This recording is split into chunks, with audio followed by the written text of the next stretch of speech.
Olá você telespectadora, olá você telespectador da TV Cultura Litoral. A partir de agora você acompanha a edição desta quarta-feira, 1º de junho, do Opinião 2.0. Vamos comentar, analisar as notícias com você, a advogada Renata Reis, que é procuradora-geral do município de Santos, e o empresário André Ursini. E depois de quase 2 anos, começando o programa quase todos os dias falando de Covid, nos últimos meses a gente deu uma pausa nisso, mas hoje o assunto é Covid de novo. O número de casos tem aumentado e Peruíbe e Mongaguá, Renata, voltaram a adotar, a partir de hoje, o uso de máscaras em escolas. Funcionários públicos de Peruíbe também vão usar máscaras. Tem um retrocesso ameaçando aí, né? A Omicron 2, essa variante, e é principalmente contágio por crianças, né? Boa tarde. Boa tarde a todos que estão nos assistindo. Boa tarde, André, boa tarde, Paulo. Na verdade, eu não penso nem que seja um retrocesso. A gente parece que nós nos adiantamos demais em relação à fase que nós estávamos passando. Eu realmente concordo que a máscara em lugares ao ar livre, lugares abertos, era algo que era desnecessário no momento, com a melhora da situação, né, sanitária e de saúde, mas em relação a lugares fechados, talvez a gente tenha dado um passo adiante e deveríamos ter segurado um pouco mais, creio eu.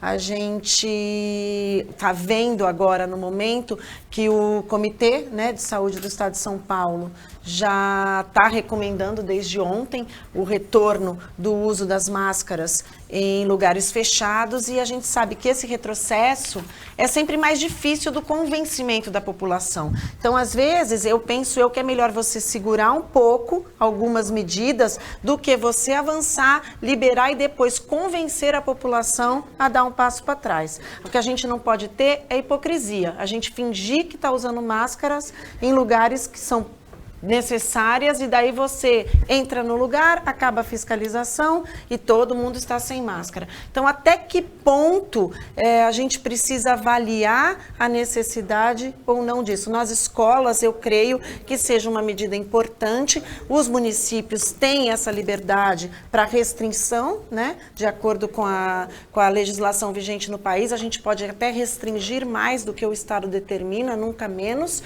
Então, caberá aí a cada cidade, de acordo com a realidade da sua situação sanitária e de saúde, aferir a importância ou não do uso de máscaras dentro das escolas. Isso é do quê? De uma portaria? Santos está estudando isso também? Não, ainda não conversamos sobre isso. Essa notícia veio ontem, pelo menos comigo ainda não foi conversado, mas acredito que a Secretaria de Saúde deve estar monitorando junto à Secretaria de Educação. Inclusive, se for o caso de determinar o uso de máscaras em qualquer estabelecimento, daí isso provavelmente vai ser feito por decreto.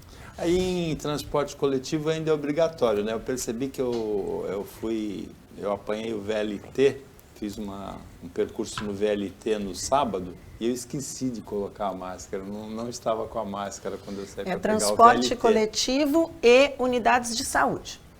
Exatamente. Boa tarde, Paulo. Boa tarde, Renata. Boa tarde a todos que nos acompanham aqui no Opinião. Paulo, as pessoas deveriam ter consciência, né, depois de tanto tempo, de onde a gente precisa usar máscara e onde a gente não precisa, né? Eu também, sábado, estive em uma unidade de saúde em São Paulo, obrigatório o uso da máscara, e eu acho que a gente tem que realmente, voltando esses números, eu estou com 5 funcionários em Santos afastados com Covid, que de segunda-feira para cá foram positivados e estão com atestado por Covid. Então, nós voltamos a adotar, a partir de segunda-feira, o protocolo Covid, né, para trabalhar, principalmente para esse pessoal na empresa, na agência, né, porque a gente tem a parte da produtora, que a gente faz filmagens de rua, faz alguma cobertura de alguns eventos, então a gente voltou a usar porque são 3 câmeras e 2 assistentes que pegaram e provavelmente pegaram no mesmo local, né? Então, a partir de segunda-feira, nós voltamos a adotar o protocolo. Não precisa de determinação, nem de decreto, nem de portaria.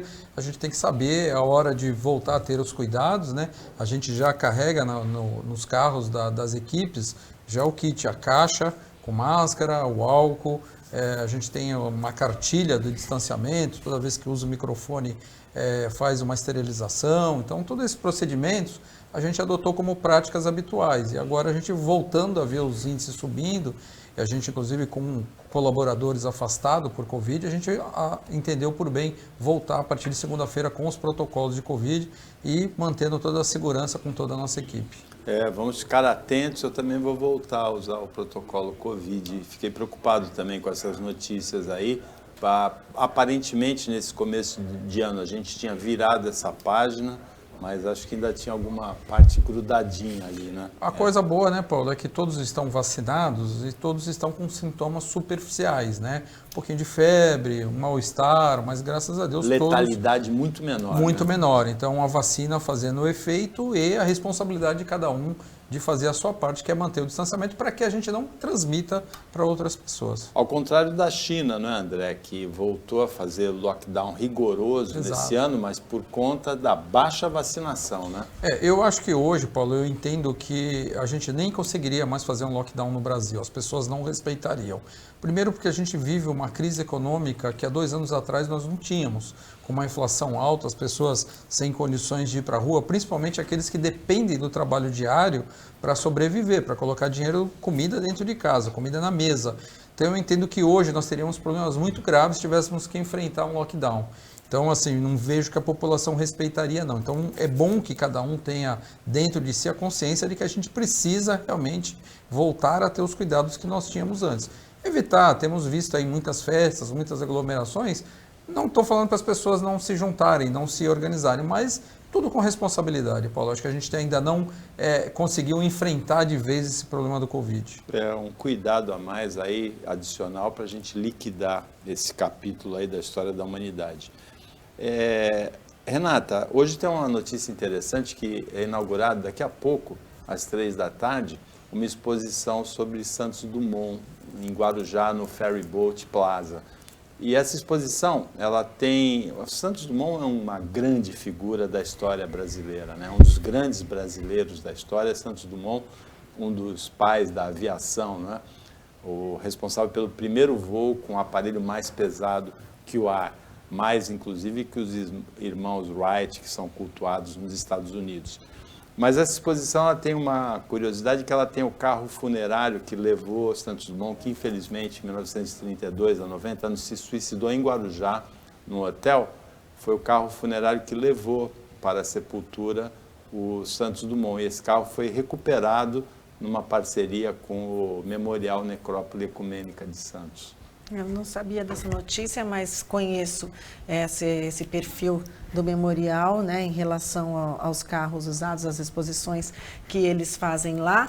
E é sempre bom a gente ter quem ainda se preocupe, né, com esses acervos e com a história do nosso país, porque Santos Dumont, sem dúvida, para a gente representa uma figura não só extraordinária, como revolucionária, talvez uma das maiores da nossa história. A gente precisa preservar isso, precisa estimular, inclusive divulgar, para que as pessoas vão, para que as pessoas conheçam isso, e é bastante interessante. Eu não sabia do carro e agora até fiquei curiosa em conhecer.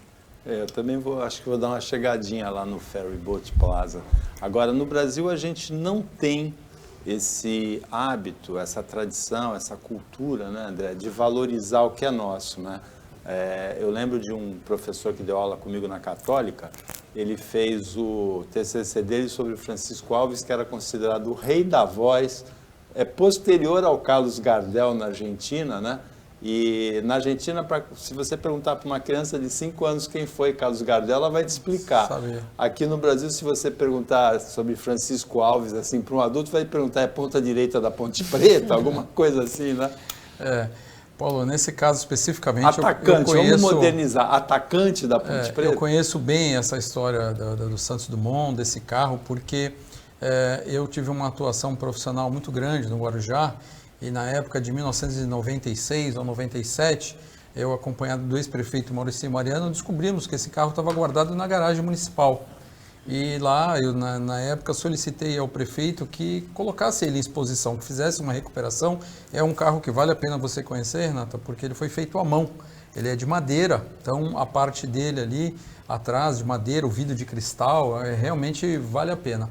E na época o ex-prefeito que já faleceu, Maurício Mariano, fez até ali na Avenida Leomil, esquina com a Puglisi, um local para esse carro ficar exposto. Ficou durante muitos anos ali exposto para que as pessoas soubessem que Santos Dumont tinha uma ligação muito grande com o Guarujá. Ele gostava de pousar o avião na areia da praia de Pitangueiras, ficava hospedado no Hotel Cassino, que tinha ali na praia de Pitangueiras, frequentava todos os finais de semana. Ainda e além de tem umas ruínas do hotel, não tem? Tem umas ruínas, e ele gostava, Paulo, inclusive de convidar os amigos para que o encontrasse no final de semana. Então, era habitual de final de semana as pessoas descerem com o seu próprio avião, pousarem na areia da praia de Pitangueiras e se encontrarem ali no Hotel Cassino para fazer o final de tarde. Muitas vezes liderado por Santos Dumont, por Alberto Santos Dumont.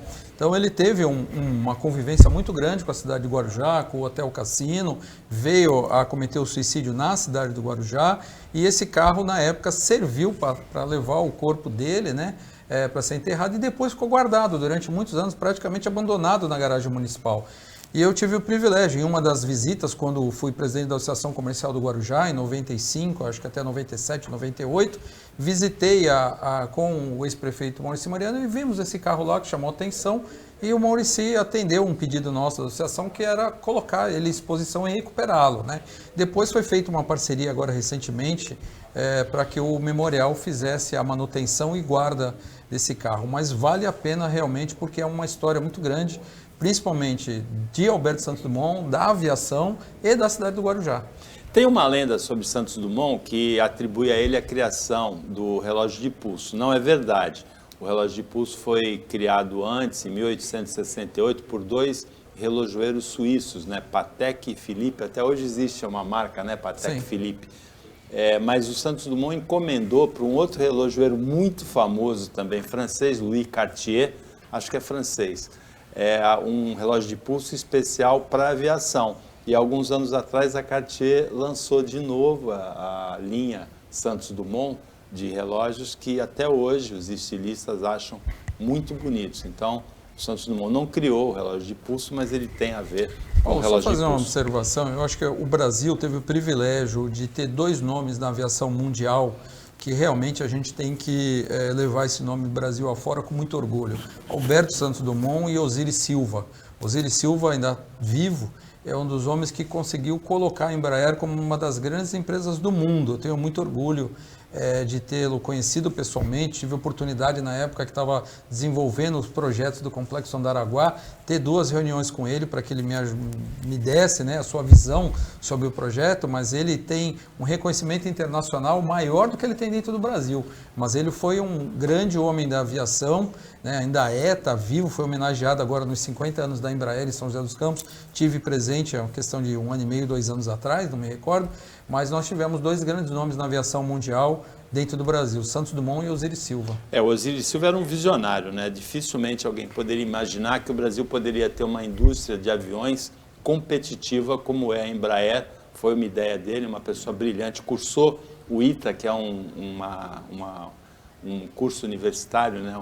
Uma escola de engenharia dificílima de ingressar nela e de cursá-la. Ele cursou já adulto, já casado. E uma vez, Renato, eu perguntei para ele numa entrevista de que ele brincava quando ele era criança em Bauru. Ele falou assim, de avião, fazia um aviãozinho de madeira e fazia voar com a pólvora. Nasceu para isso. É verdade, eu vi o filme da vida dele, é exatamente isso. Ele me contou isso. Houve um incêndio na segunda-feira na rua Almirante Barroso, em Santos, no bairro do Campo Grande, e tem uma particularidade aí que é muito impressionante. Os vizinhos suspeitam que quem colocou fogo no apartamento foi a proprietária, a ex-moradora, que foi vista saindo dali e que a ideia é de que ela teria colocado fogo, a suspeita, porque o ex-marido quer vender o apartamento e ela não queria que fosse vendido.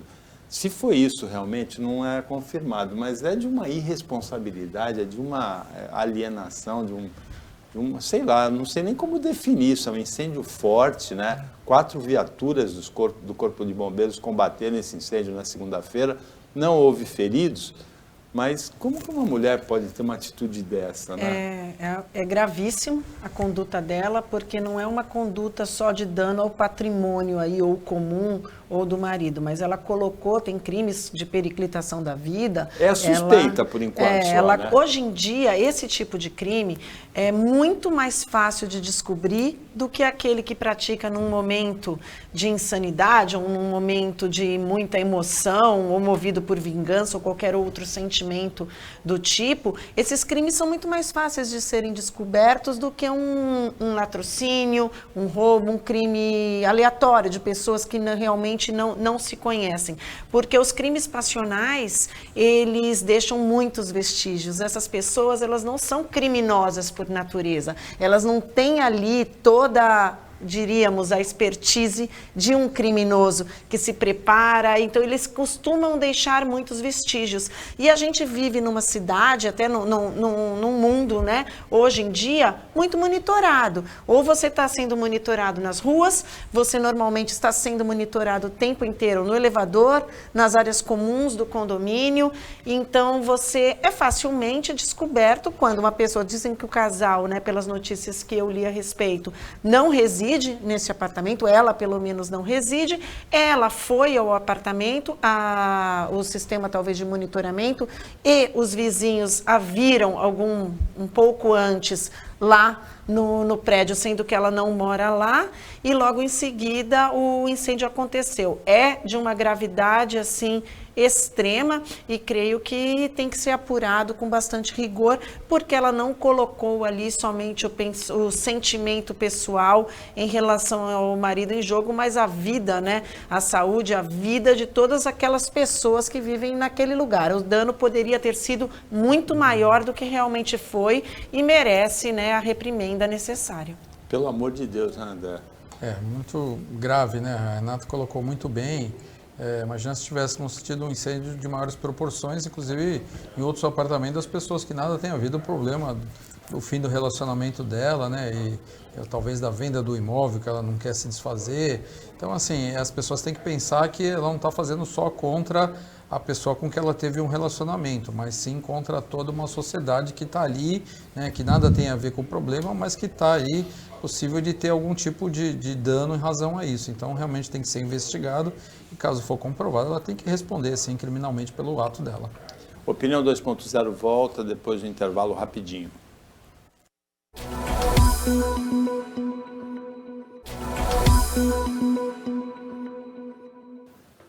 Voltando com a Opinião 2.0, né? Quem está comentando, analisando as notícias com você é o empresário André Orsini, é a advogada Renata Reis, que é procuradora-geral do município de Santos.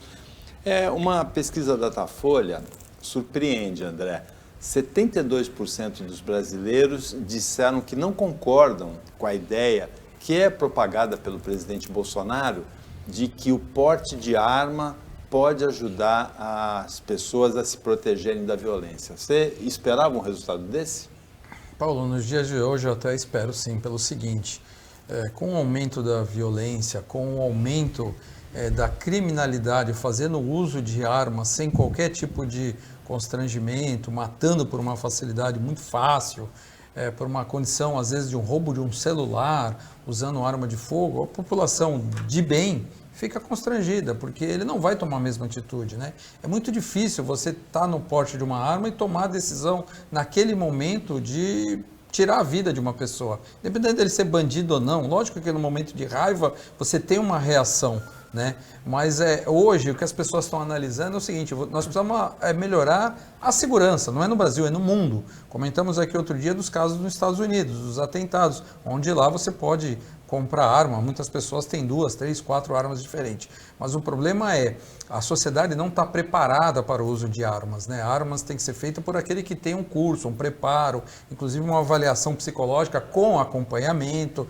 porque às vezes num determinado momento você compra uma arma, você guarda ali na sua casa para sua defesa, mas você acaba tendo um problema como esse que acabamos de relatar aqui, da pessoa pôs fogo num apartamento. Se ela tivesse uma arma, talvez ela tivesse usado a arma contra o ex-marido. Então, quer dizer, a sociedade hoje ela vê muito mais a segurança como um todo. Não é só você ter uma arma significa que você tem segurança.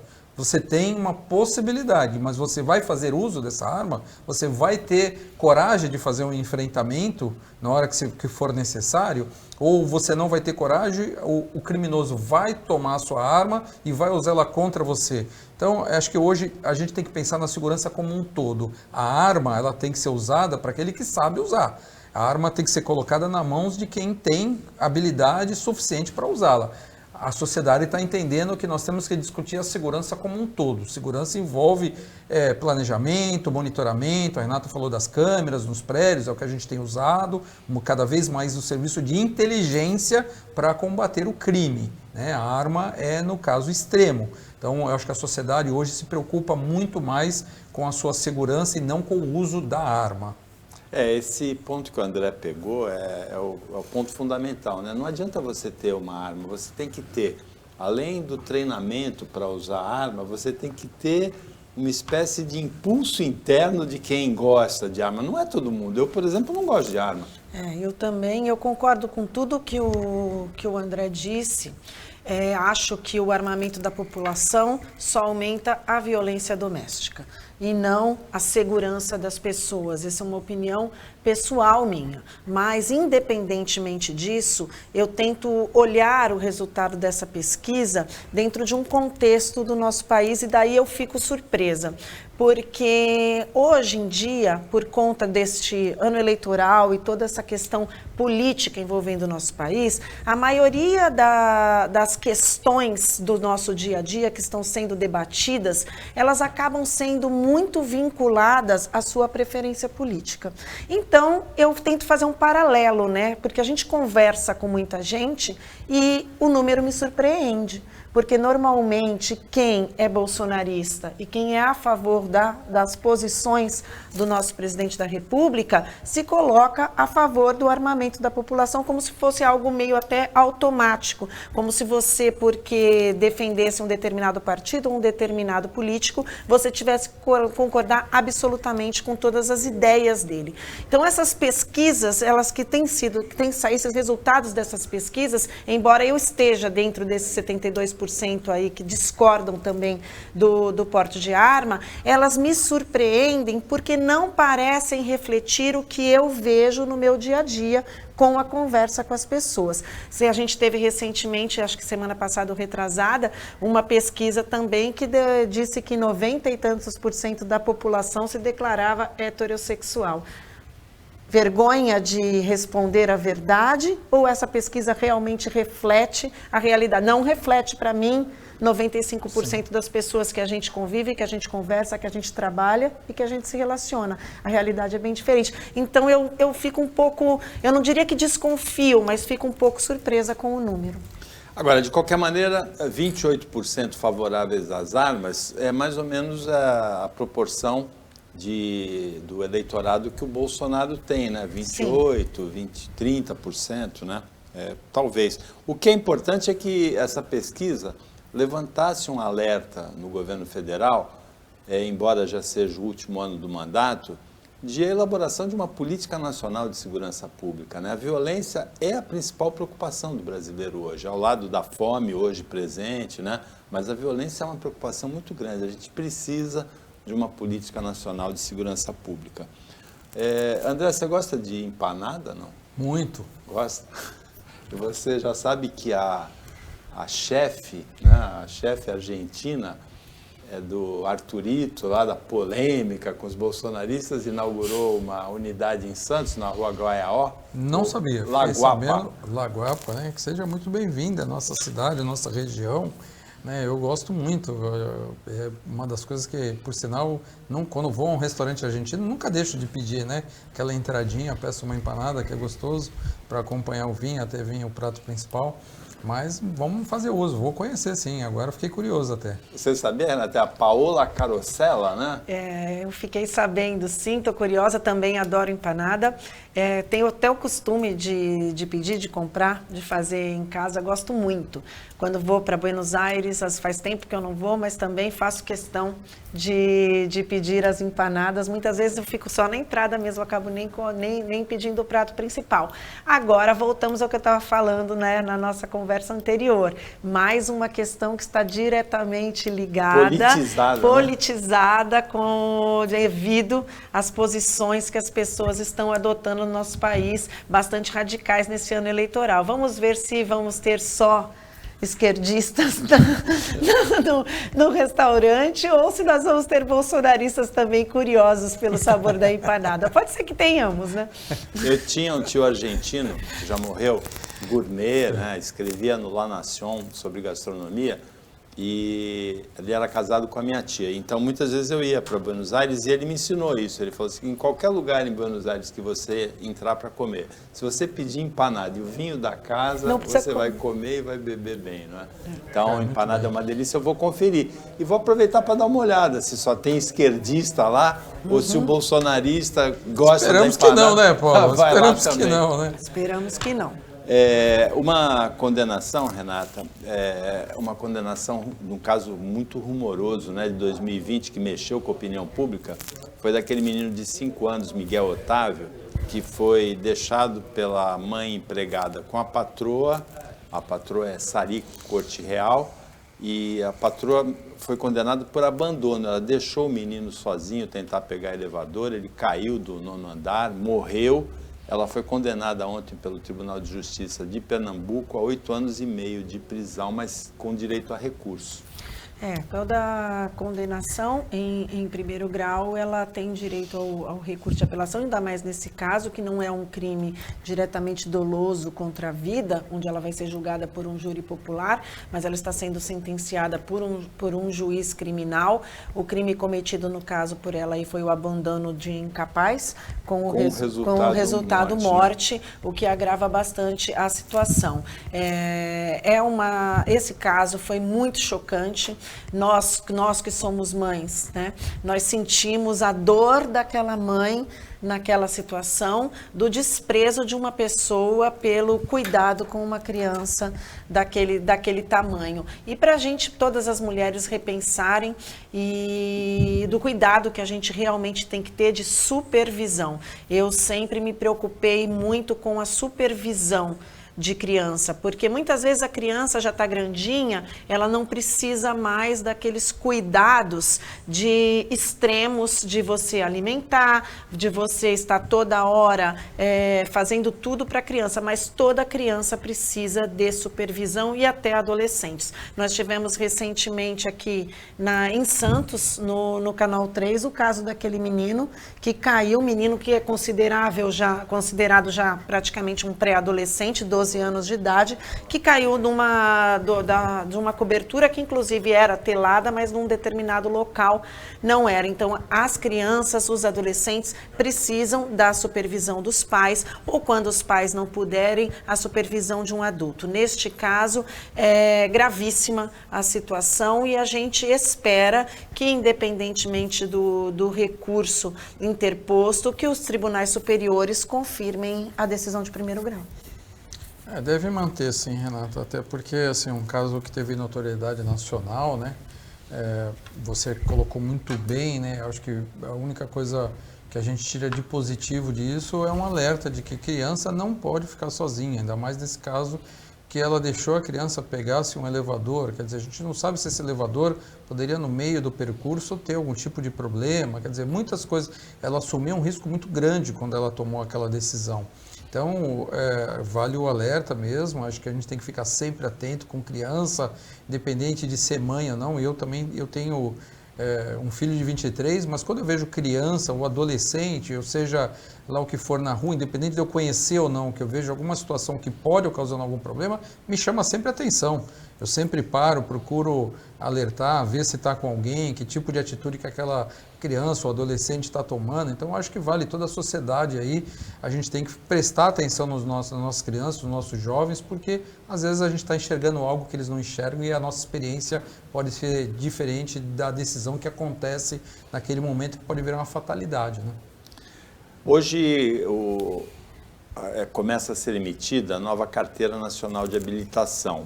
Agora, se a sua carteira ainda não está vencida, você telespectadora, você telespectador, não precisa renovar já. Na época da renovação é que vai ser emitida no novo modelo, né, Renata? Exatamente. Quem tem a minha, por exemplo, vence daqui, eu renovei ano passado, 10 anos agora, então eu não vou precisar, mas eu acredito, aqueles que querem fazer a renovação vão poder pedir. Agora, para quem está tirando, vem a nova carteira de habilitação e é sempre um avanço, um documento mais moderno e que vai trazer melhoria na identificação das pessoas e na utilização do próprio documento. Eu acho que essas atualizações, Paulo, elas são válidas até pelo seguinte, me recordo quando tirei carteira de motorista aos 18 anos de idade, que muitas pessoas tinham acesso à compra desse tipo de documento, né? Se quer fazer autoescola ou fazer qualquer tipo de exame. E muitas dessas pessoas aí, na minha faixa etária, hoje eu tenho 53 anos, e essas pessoas precisam que essas carteiras sejam atualizadas. Eu uso a carteira de categoria profissional, sempre tive, e sempre tenho que fazer aquele exame psicológico, e vem lá aquela observação, né? Exerce atividade remunerada, embora eu não faça, mas eu faço questão, até porque como viajo muito e sempre faço uso da carteira, nada porque você tem algum tipo de impedimento de fazer a avaliação mesmo. Então, é importante essas atualizações, porque a gente tira de circulação algumas pessoas que cometeram esse erro de no passado comprar carteira ou usar carteiras que não fosse condizente com a profissão até, porque muitos desses viraram motoristas profissionais. Então é bom porque a gente já dá uma selecionada. E as pessoas, a partir do momento que vai vencendo, a minha vence aos 55 anos, portanto daqui 2 anos, a gente faz a atualização e vai mantendo sempre o controle da população. Houve um caso, alguns anos atrás, de uma quadrilha que envolvia delegados de trânsito, né? Antigamente era muito... Era de uma forma até, né, Paulo, oferecida assim, sem qualquer tipo de constrangimento. Na minha época, quando eu tirei carteira, me lembro disso. Como eu, na época, tinha um sonho de dirigir caminhão, eu sempre gostei muito de caminhão, eu tirei a profissional. Já né, dirigiu caminhão? Já dirigi caminhão. E assim, tenho a minha carteira profissional, inclusive, acho que uma das poucas pessoas a chegar a tirar a carteira internacional. Na época que eu viajava, eu fiz questão de tirar a carteira internacional, porque viajava com ela também. Então, assim, sou sempre muito responsável com relação a isso. Então, naquela época era muito fácil. E é bom que a gente faça essas renovações, porque essas vão acabando ficando sem utilidade, né? E você aprendeu a fazer a baliza com o caminhão? Aprendi a fazer a baliza com reboque, inclusive, que você tem que fazer o contrário. Fazer né? o do carro é muito fácil. Fazer a do carro é muito fácil, principalmente quando eu carregava meu filho quando era pequeno, gostava de levar o jet ski atrás do carro e tem que fazer a baliza ao contrário. E ele falava assim, como é que você consegue? Eu falei, treino, né? Mas eu fiz todos os cursos que eram necessários, sim. Eu não vou falar nada da Renata, mas eu conheço muita gente que tem dificuldade com a baliza para parar o carro. Eu sou uma. Mas o carro hoje tem muito recurso, né, Renata? Tem lá o sensor, tem a câmera de ré. Ontem eu estava comentando isso, eu fiz uma baliza ontem que começou ruim, mas acabou excelente. Aí eu fiz esse comentário, eu falei, como que a gente fazia isso? Mas ninguém pode ser perfeito, Renata. Você não pode ser perfeita, né? A gente tem que errar, né, às vezes. Quando eu fiz esse comentário ontem, fazendo essa baliza, que eu fico imaginando como que a gente dirigia antigamente, sem sensor, sem som, câmera de ré, sem câmera de ré, com câmbio manual, muitas vezes, mecânico, e sem ar-condicionado. Exatamente. Agora, tem alguns carros, né, que tem um mecanismo que o motorista para o carro do lado da vaga, sim, a roda faz 90 graus e o carro entra de lado. O Tiguan da Volkswagen faz isso, não faz? Esse já não é para o meu padrão, eu não sei. Não, mas não precisa. Eu uso um carro que não é o carro, é um carro locado pela empresa e ele tem esse recurso, né, de você estacionar e ele mede sozinho, ele faz a volta necessária para entrar, para fazer uma olha. Eu particularmente não uso, né, mas ele tem esse recurso. Não precisa ser um carro top de linha, nem muito caro para isso não, Renata. Hoje a Volkswagen disponibiliza isso para alguns carros intermediários também. No rádio a gente fazia uma brincadeira com a Patrícia Gores, que é comentarista aqui também, comentou ontem, e com a Carol Bertolini, jornalista, e um ouvinte disse para elas uma vez, o pior é que não adianta nem ir de ônibus, porque a baliza do ônibus é mais difícil que a do carro. O Opinião 2.0 volta depois do intervalo.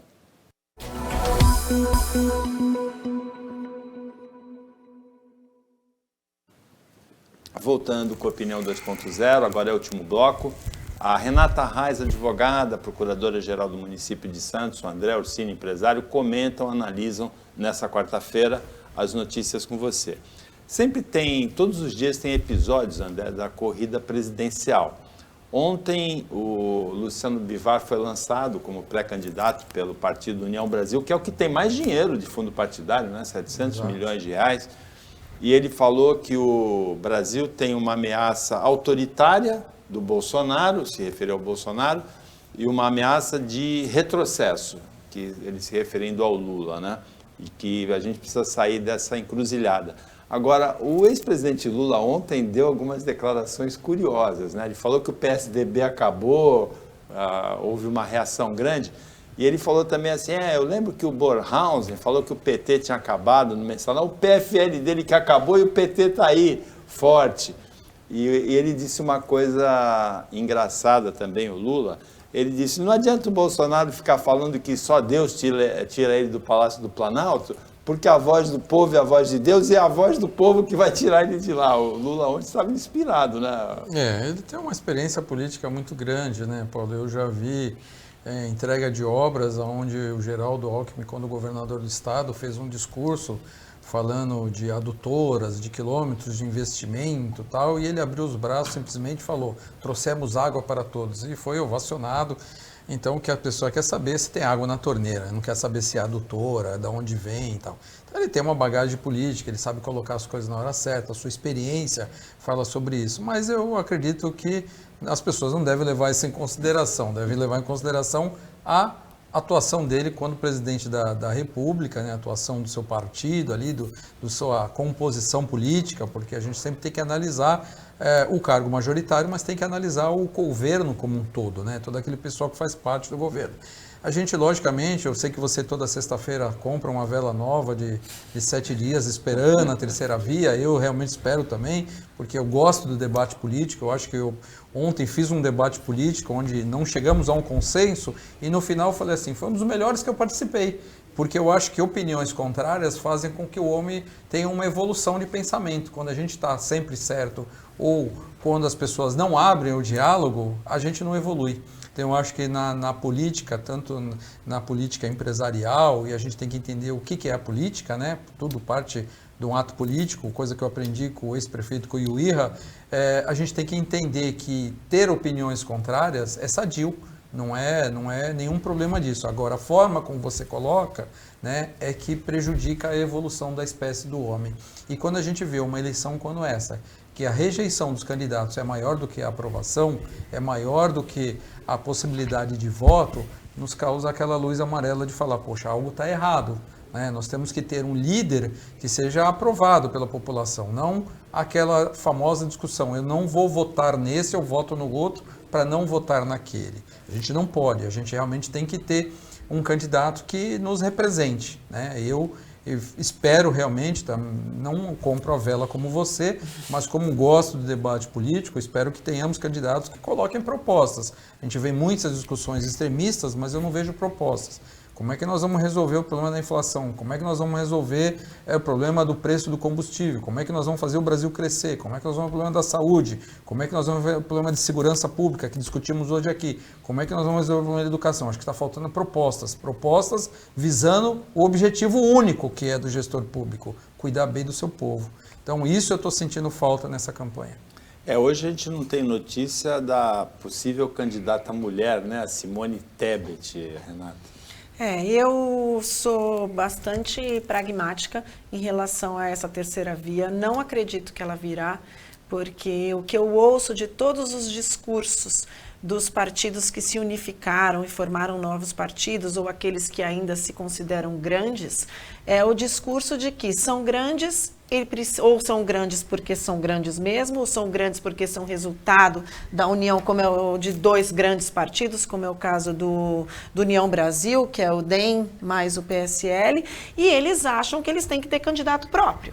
Então, já começa a ter um grande número de candidatos próprios novamente, candidatos que vão ter uma expressão praticamente insignificante no resultado eleitoral. O Bivar tem 0,1% das intenções de voto. Muita gente, a grande maioria da população não sabe nem quem ele é, a não ser quem esteja realmente envolvido com a política. E eu começo a não acreditar na terceira via, inclusive porque nós estamos aí nas vésperas do meio do ano e os nomes que têm alguma relevância no cenário político nacional, ainda que com rejeição, esses nomes estão saindo, né, do debate. É o caso do Moro, que muito provavelmente vai se lançar por São Paulo como candidato a senador.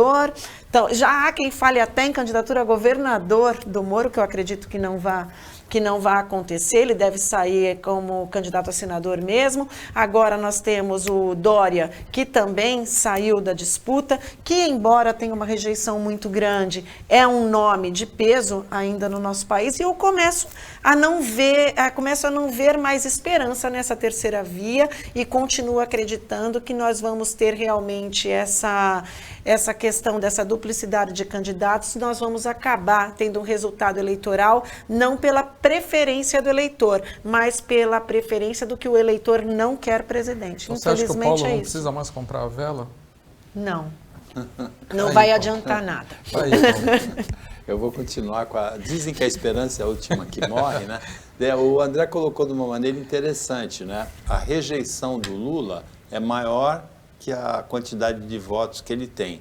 A rejeição do Bolsonaro é bem maior, é quase o dobro das intenções de voto que ele tem pelas pesquisas, né? E é uma situação muito triste essa, né? A gente escolher um candidato não porque a gente acredita naquele candidato, mas porque ele se opõe ao outro que a gente acredita menos no outro, né? Por isso que eu gostaria de que houvesse uma terceira via e as questões fossem discutidas, um projeto para o país, como disse o André, sem ficar essa coisa de um ficar xingando o outro, atacando o outro, né? E sem Paulo, proposta. Eu né? tenho conversado muito com candidatos, né? E tenho falado para eles o seguinte: nem todas as pessoas, você não pode imaginar que nem todas as pessoas estão politizadas. As pessoas estão preocupadas em botar comida na mesa, pagar a conta de luz de casa, comprar o gás, pôr gasolina no carro, trabalhar. Então, o que está acontecendo com os partidos? A Renata colocou da união de partidos que tem que colocar um candidato. Por quê? Porque eles têm uma força do partido e eles acham que as pessoas estão enxergando aquilo. Então, muitos candidatos estão cometendo o erro no momento de achar que as pessoas estão acompanhando a política. E grande parte da população não está, Paulo, porque a população está trabalhando cada vez mais para poder conseguir levar comida para casa, porque está cada dia mais difícil, a inflação está muito alta, o preço do supermercado está alto, todo mundo vai ao supermercado e sai fazendo algum tipo de comentário. Outro dia até escutei uma brincadeira, eu estava no mercado e achei que estava na igreja, porque as pessoas olham para ele e falam: ai meu Deus, ai Jesus. Então, porque todo dia você vê um aumento de preço de supermercado. E o que está faltando? Está faltando política de governo, que é realmente falar como nós vamos abaixar a inflação, como nós vamos crescer, como nós vamos gerar emprego. Então, os políticos estão cometendo o erro de achar que são deuses, e não são. E vai ter muita surpresa nessa eleição, Paulo.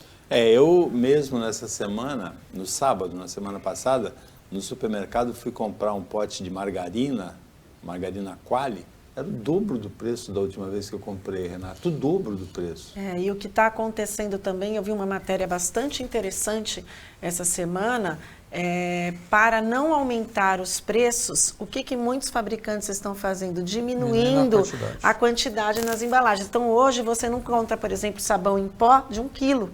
As caixinhas, você tem de 850 gramas. Então, você tem uma ilusão de que não aumentou ou que tenha aumentado pouco, mas você está pagando mais por menos produto. E até que ponto isso também precisa ser investigado pelos órgãos do consumidor, porque esta diminuição da quantidade de peso ou de líquido dentro dos produtos, ela precisa ser por um período, salvo engano, do Código de Defesa do Consumidor, durante 3 meses, devidamente divulgada, amplamente divulgada, e ela tem que estar caracterizada no produto. Então, o consumidor, durante um período, até que ele se acostume, ele precisa saber que está levando menos produto pelo mesmo preço. Isso, e é o que não acontece. Paulo, parece uma coisa simples que a Renata está colocando, simples, assim, da fala, não é simples do contexto, mas A embalagem do produto, ela gera de 12% a 35% do custo. A partir do momento que você diminui o volume do produto, o custo da embalagem vai se manter o mesmo. Então ele vai acabar passando dos 35% a 40% do produto. Então, na verdade, você vai estar pagando uma mercadoria de R$10, R$4 ou R$5 pela embalagem e só R$4 ou R$5 pelo produto. Então o que a pessoa está pedindo? Está perdendo o poder de compra, porque ele está comprando às vezes menos leite, entendeu? Porque a embalagem continua cara. Isso não tem como mexer. Quando nos Estados Unidos, você quando viaja com a família, você vê lá aquelas grandes embalagens de família, 2 litros de leite, 2,5 litros, e às vezes você fala, poxa, quem é?